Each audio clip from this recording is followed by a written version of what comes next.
Welcome to the Diva Life Show, where music meets fashion, culture meets travel, and we explore the stories of extraordinary artists and entrepreneurs. I'm your host and resident diva, Heather Poduska. Today on the show, we welcome the vibrant and passionate fashion stylist, Kerilynn Vigneau. Kerilynn Vigneau founded her company, KLV Styling, driven by a passion to address the common wardrobe frustrations faced by men and women, fitting issues, and style dilemmas. She's dedicated to helping her clients feel confident and empowered in their clothing, regardless of their age, gender, or size. With a focus on listening, education, trust, and empathy, Kerilynn draws from her own journey with self-image and body acceptance, understanding the transformative power of fashion. Kerilynn believes everyone deserves to be the star of their own movie, and she's here to help her clients unleash their inner and outer brilliance. Welcome to the show, Kerilynn. Thank you. Thank you for having me. Oh my gosh, it's so much fun. And for people who don't know you or me, we had such a fun time recently because we were in Paris together. So much fun. Oh my gosh, it was so much fun. And we knew each other before then, but it was so fun for Right. me to get to know you even more when we were there. And what I loved about that experience was that you are the same there as you are in Boston, as anywhere else, and that's that vibrant, passionate stylist. I just love your energy. Thank you. So where did your love and passion for fashion start? I think I've always had it, and even as like a little kid, I loved to play with what is my style, and push on what was considered like the norm for somebody. I think that at being a millennial, we still kind of push those oh, I don't want to dress like a girl all the time, or I can dress like this. And so I started pushing back on that a lot. And I found it interesting to see how that meant I got to show up in the world, right? I feel like people weren't so worried about me running around and playing in the dirt as a little kid, because I'm just wearing jeans and a t-shirt, and I felt like I got treated a little bit differently. And then when I hit high school, I realized, we had moved to a new town, and I thought, well, I can kind of reinvent myself. I can be super stylish, or I can be extra girly if I want to. And it's just been over those years that I realized I can create who I am just through fashion. And as I've grown, I'm I could help others with this as well. Yeah, I love that. And I think that you just said it. It's the thing about fashion and style is that whether you're 12 or 42 or 62, you can always reinvent yourself. Right. And even if it's not a reinvention of I'm here, now I'm here. It's well, I'm in a season of Right. whatever that is. Exactly. Yeah, especially, everyone keeps talking about I'm in my this era or that era. I think that it's great to be able to embrace that and just call it this time period is what I decided I wanted to dress and be, and see how that was going to work for my life. And if it didn't, or I wanted to change it, you can. Yeah. And something as simple as your style can do that. You don't have to change your personality. Right. I mean, we all have different facets of a personality. And you and I were just talking before we started filming about, I don't wear a lot of Gucci. I don't think I have anything Gucci, but I wouldn't wear Gucci to, take my garbage to the dump. It's Right. dressing for the occasion. Right. Exactly. So, and I'm definitely in my diva era, clearly. So, but it's so interesting to have that aspect of being able to change things. And some of the things. Tell me some of the things that you have changed, like the like you said, jeans and t-shirt, and what were some of the specific eras that you've been through? Yeah, I think that I don't think we call it the tomboy era anymore, but that's during my time that's what we called it. But dressing a little bit more gender neutral and a little bit more masculine, because I wanted to be able to do what the boys got to do. I felt that as a girl, we get told what we're allowed to do and what's appropriate. And I felt that, dressing in this way, it allowed me to kind of do what I wanted. Yeah. And then at some point I realized I really want to feel a little bit more girly. I'm in high school now. I'm feeling a little bit more feminine. And it kind of turned into this kind of edgy style with a little bit of pop and color, which was fun. That's when I started to learn that you could have a little bit of fun with your fashion and not necessarily be the center of attention, which scared me in high school. You know, you don't want to be too much the center of attention. You want to fit in. Right. But I don't want to do what everybody else is doing. So how do you do that so that it's your personality? So it was like adding in colors that I liked or patterns that I thought would be more fun for me, but maybe in a way that still fit in with like the trends and the styles in high school. What you were saying was so interesting to me because it's really being intentional about the way that you dress and dressing, like how you want to express yourself. And it makes me think about brand because you are playing it's authentic, it's an authentic role to you, but you are playing the role of the brand, and how you dress to show up for that role is so important. Right. And I think a lot of people are like, how do I do that? I don't want to be overdressed. I don't want to be like, some people aren't, like you said, you went through that t-shirt and jeans phase. Like Right. some people, they're not the diva life. They're not there. They want something more reserved. Right. And whatever that is. So I know one of the things that you do a lot, Kerilynn, is that you help people with brand photo shoots. Right. Yeah, I do. I think, again, I mean, we've mentioned this a few times, like how style can really communicate to others how you want to be treated, how you want to be perceived. And the same thing happens with your brand. And nowadays, if you're the business owner, you tend to be the face of your brand. And with social media, with your website, that is the first time that people are meeting you in theory. And even when you're out and about networking, like that's when people are meeting with you, deciding, is this somebody I want to work with? Is this somebody that I can trust? And if your style is matching what your brand is and what you want to communicate with people, it's amazing how in those like very quick seconds that people are making judgments, how that can kind of remove that barrier and allow them to actually start considering what you have to say about your brand and your business. I love that. I love that perspective because I talk about it as being scroll stopping. You know, like people are scrolling and it's just. That's a good way to say it. I know. Well, but you said something slightly different, which I also loved because it's like not guessing what the person is all about. You can make a more informed decision about the match that you're going to make or not make based on the picture. Right. So it's both the scroll stopping of like, ooh, who is that person, and do I actually connect with that person? Right. So it's even more important than just stopping the scroll. It's that, who is my ideal client, and is this resonating with them? 100%. Yeah. And you know, I love vibrant colors. I love expressing myself. The more that I've become comfortable with my own style and what I want to communicate, I've realized that others struggle in those areas. And so helping, you know, whether it's because they're a business owner or they just want to look different and communicate something different, has been really rewarding and exciting. And I've had a lot of people who have, I asked them, you know, why did you decide to work with me? I mean, there are stylists all over. Because you're fabulous. Come right. on. Yeah. Well, you know, it's like, I mean, I know this, but a lot of the times you're like, well, you just look like you were fun, and that's something I feel like I'm missing in my wardrobe, and I would love like more connections with that. I'm like, okay, so that's the kind of client I want to attract. Yeah, and I'm so glad you said that because we were just talking about how the Diva life, one of my core values is fun. And I know that's probably why you're here, because we share that core value. But it's so important to know your core values so that you can express that. So when you're working with a client on a brand, or for not just for a brand photo shoot, but for a style, can you walk us through like a high level view of the process that you go with people so that they can tap into that? Yeah, so usually when we are sitting down for that consult to decide, you know, what is their style, what are they going to be wearing, I ask them a lot of questions that you may, as you read them, you might be like, why does she need to know that? You know, where are you shopping are the obvious things, and what do you say that you think your style is? Of course, like those are all happening, but you know, what are 3 words or 4 words that you want people to think when they see you?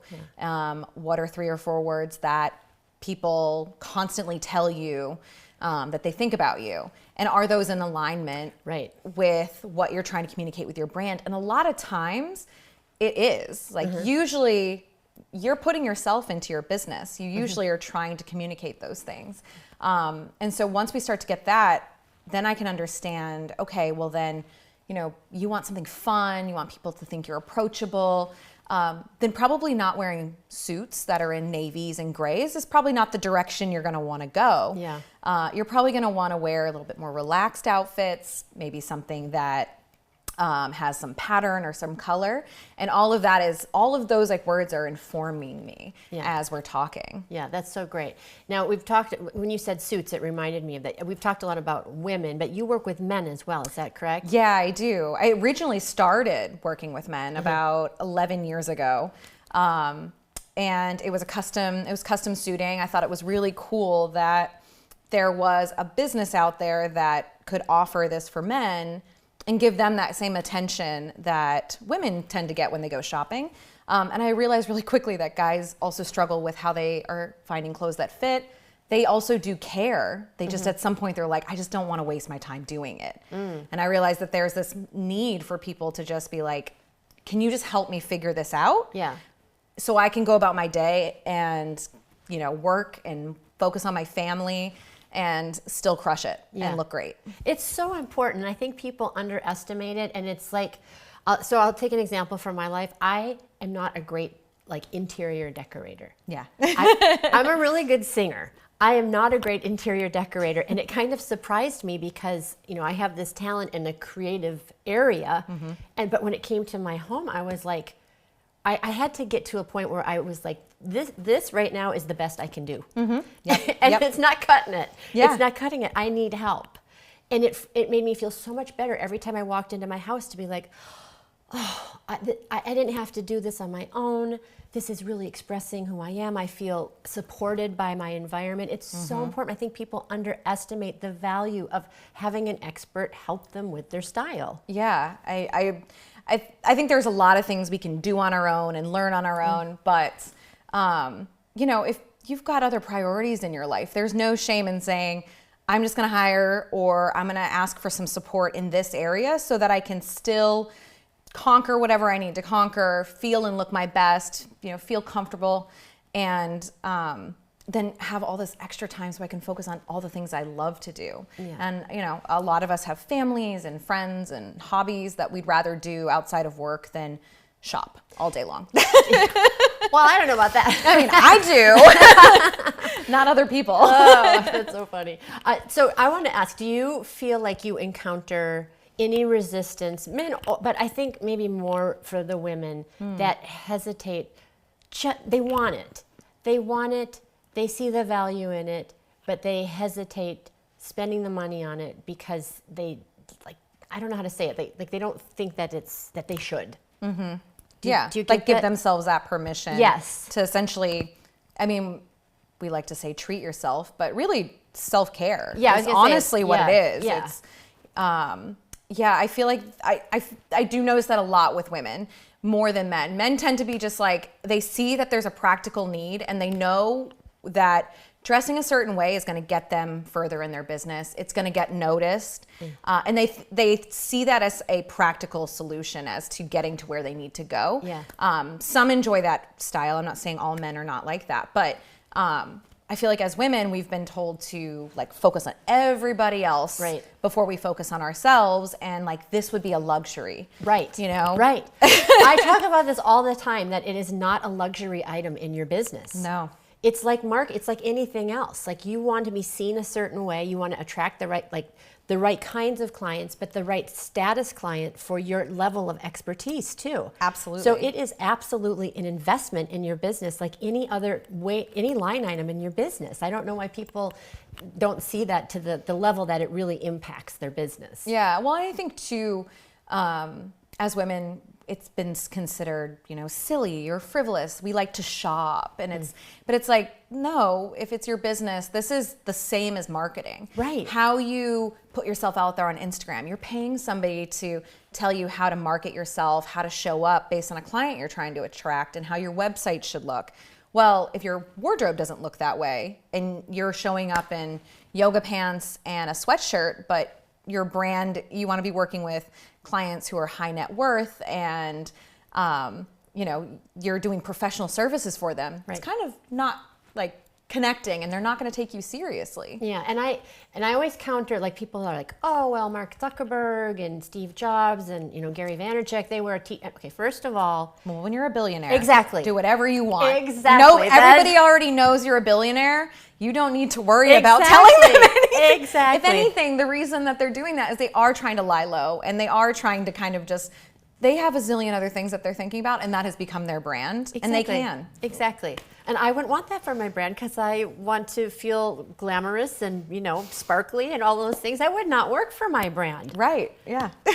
So, Kerilynn, I want to ask you also, because you've mentioned it a couple of times, and it was in your bio, about body image and acceptance, and that you help people with that. And that's something that I have struggled with over the years. And so talk to us a little bit about how you help clients with that, and what are some of the most common challenges, the mindset challenges that especially women have in terms of their wardrobe, their style, giving themselves permission to wear certain things. I think a lot of the obstacles that I'm running into when it comes to body image, especially for women, is we've been told that there was a certain type, a certain shape, a certain way that you should look.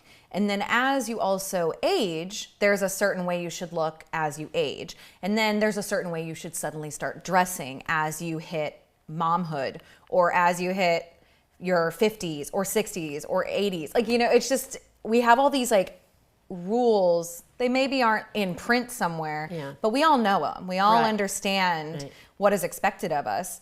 And it's a lot of hardwired things in our head, and I feel like a lot of times I'm trying to kind of unknot that in people's brains, and kind of almost give them the permission to dress the way that they want to.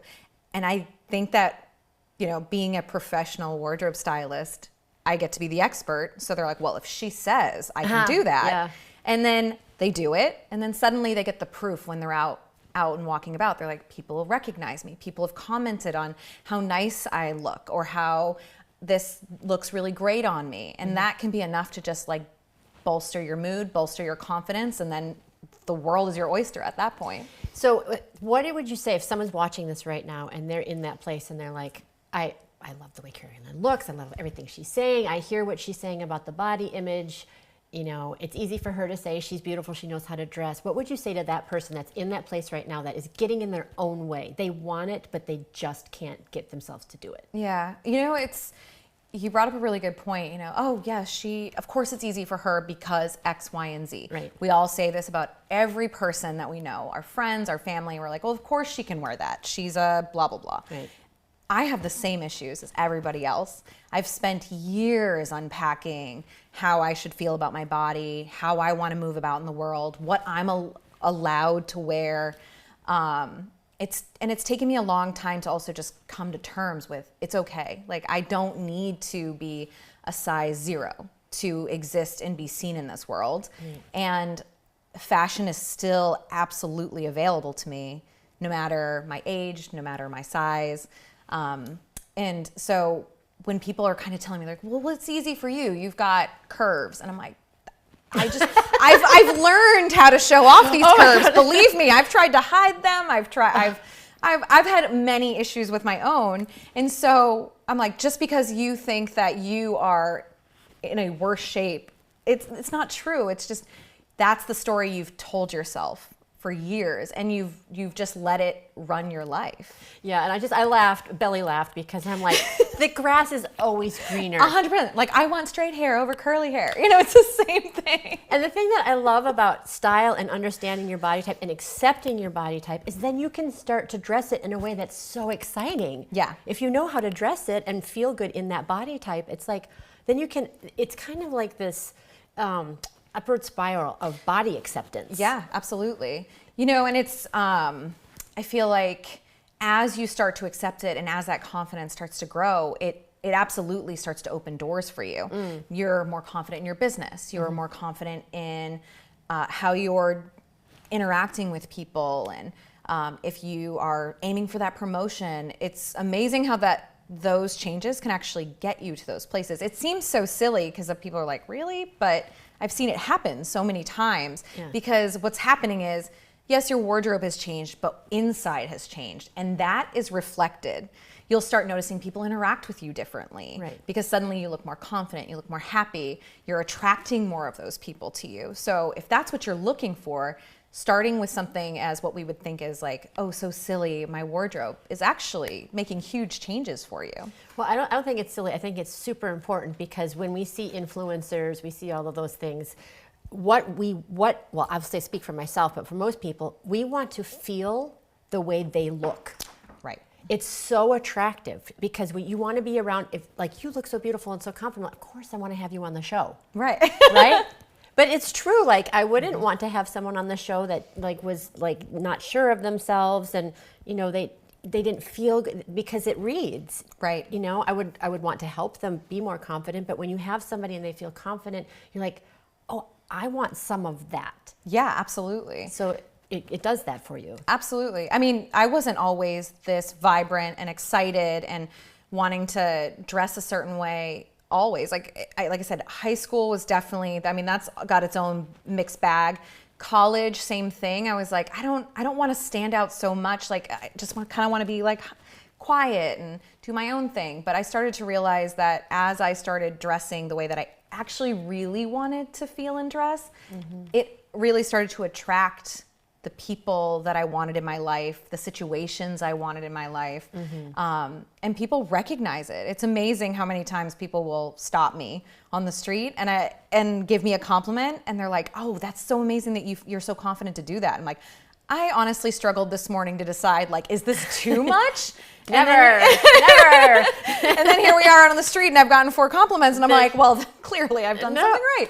And that's what I want for my clients as well. I think it's not just something I can do. It's something that's accessible for everybody. You just need to allow somebody to come in and kind of help guide you and take away a lot of the stress of figuring out what your shape is, figuring out what cuts and styles work for you, so that you feel more like you and less of an imposter wearing something that you're like, I don't know if this is me or not. Yeah, and I think that that's something a really good stylist needs to be sensitive to. Right. Because you can dress someone immaculately. They could look beautiful, and if it's not them, they're never going to wear it. 100%. I learned that early on too. I mean, I made that mistake I'm like, of course, they're going to love this. It's going to be exactly what they need. It's going to look fantastic on them. And then I started learning they didn't want to wear it because they didn't feel comfortable or confident. And I was like, okay, we went a little too far then. Maybe we should have, I really need to listen to actually like what it is they want and what they're looking for. And that's over the years I've honed that and really understand. A lot of it is just listening to what people want and then helping them just kind of push them over the edge a tiny bit. I love that. I love that. So say someone is thinking about, improving their style. They're not quite ready for a stylist, or maybe they've worked with a stylist, but they're, for the summer, they want to zhuzh it up. Yeah. What are like 1, 2, 3 simple things that you can do to your everyday style to bump it up? It's the most overlooked piece, but accessories. Oh, I love accessories. Right, I know. It's amazing how it seems very simple. You don't have to spend a lot on them. You can get costume style jewelry for a good, off of Amazon. Amazon has great stuff. Yeah. It is amazing how if you just put on a nice earring that sparkles and a necklace that you've taken, for example, like your black shirt and tan pants are beautiful. Add that necklace, both of those necklaces, and suddenly it's popping. You're glowing. And it's not a ton, it's just 2 pieces. Yeah, I think I always liken it to, Christmas trees. We decorate Christmas trees with ornaments. Right, that is a great way of putting it. Yeah, it just makes them special and brings that festive feeling to it. So, and a diva likes to sparkle, and I think you are so sparkly and wonderful, and the best diva. And I'm in, one of my missions is to reclaim the word diva for women, because I feel like it is, it can be really empowering. So I want to know what do you think of when the word diva comes to mind? I think of a powerful woman. A powerful woman. Yeah, absolutely. I think you're right. A lot of people, it's turned into this derogatory term that it's like, oh, that means you're tough to deal with and you're gonna want demands. And I was like, that's what every woman should be wanting. Exactly. Yes, ma'am. Oh my God. I was like, I think that we are allowed to have demands and be as pushy as all the guys. Well, I think we can reframe it like, Boundaries, powerful boundaries. Ask for what we need so that we can perform at our best. Absolutely. Yeah, like and no shame for it. Exactly. You're allowed to do that. Yeah, you have to do that. You have to. Show me one really successful person that hasn't had to do that. Absolutely. Right. Yeah. And we get to look beautiful doing that too. Heck yeah. With the help of you. So how can people find out more about where are you? How can they get in touch with you? You can, I definitely have my website, KLV Styling. And then I'm active on Instagram as well and TikTok, and that's KLV_styling. And then for my followers, I always like to also send out tips on a weekly basis. And you can sign up and subscribe for that via my link either on my website or on Instagram. Awesome. Thank you so much for being here. Thank you for having me. I love having you sparkle on the show. Oh, thank you so much. And thank you as well for joining us. And as always, until next time, here's to hitting all your high notes. Take care. Bye-bye. Thank you so much for joining us for this episode of The Diva Life. I hope you enjoyed the show. And be sure to join us next time as I interview another amazing artist or entrepreneur. Until then, as always, here's to hitting all your high notes. Take care. Bye-bye.